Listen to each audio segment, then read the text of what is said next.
It's the winter of 1922. Bavaria, Germany.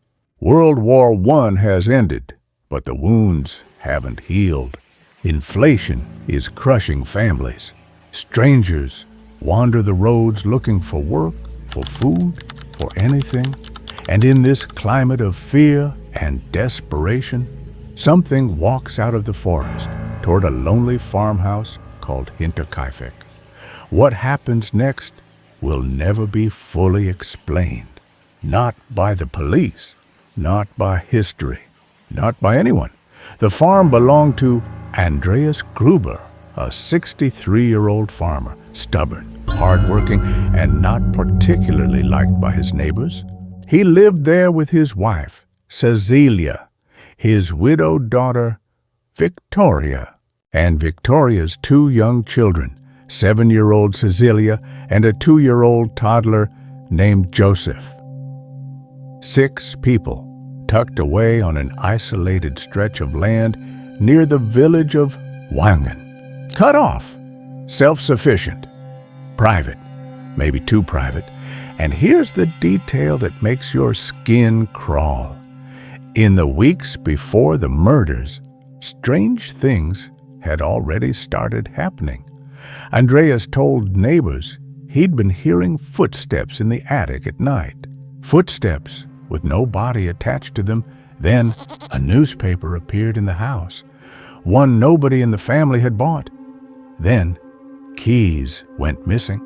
A set of house keys vanished without a trace, only for a different, unfamiliar key to mysteriously turn up in the lock days later. And then footprints. Fresh footprints in the snow leading from the edge of the forest straight to the farmhouse door. But none leading away. Someone or something had been watching this family, walking their land, maybe even sleeping in their barn. And the Grubers knew it. Andreas was frightened enough to ask a neighbor to spend the night just in case. The neighbor said no. That decision may have saved his life. Days passed, then more days. No one in the family showed up to church. No one collected the mail. The farm, usually busy with chores, had gone completely quiet. It was the postman who first noticed something was wrong. Mail piling up, untouched, for almost a week. On the morning of April 4th, neighbors finally worked up the courage to check. What they walked into would haunt rural Bavaria for the next century. In the barn, beneath a covering of hay, they found 4 bodies. Andreas, his wife Cecilia, their daughter Victoria, and her 7-year-old daughter, all killed with a mattock, a heavy farming tool, somewhere between blunt force and something far more brutal. Inside the farmhouse, in the kitchen, they found the family's maid, and in her bed, the 2-year-old boy, Joseph. 6 victims, 1 weapon, and eerily, almost unbelievably, evidence the killer had stayed. Here is the detail that turns this from a tragedy into a nightmare. Investigators determined that some of the victims had likely been killed first, and others, including the maid, appeared to have died possibly a full day later. That means whoever did this didn't kill and flee. They stayed in the house with the bodies, cooking meals, feeding the livestock, sleeping under the same roof as people they had just murdered for what may have been 24 hours or longer.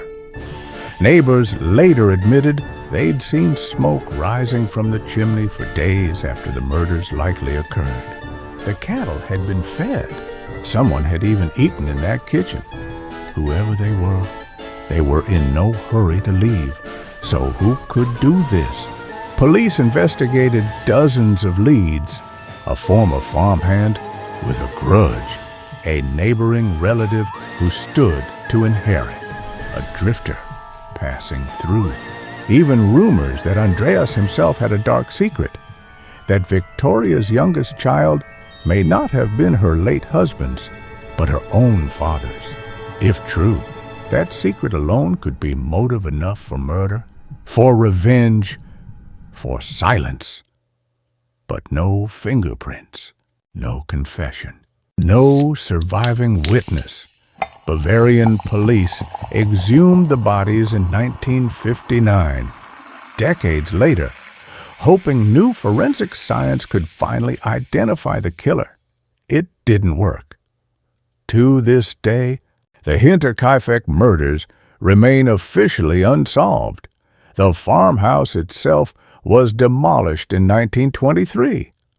Locals wanted no trace of it left standing. Today, there's almost nothing there, just open Bavarian farmland, indistinguishable from anywhere else. But if you stand in that field, where 6 lives were taken by someone who calmly stayed behind to finish their meal, you start to understand why. More than 100 years later, people still ask the same question the police asked back in 1922. Who was in that house? And why? Did they wait?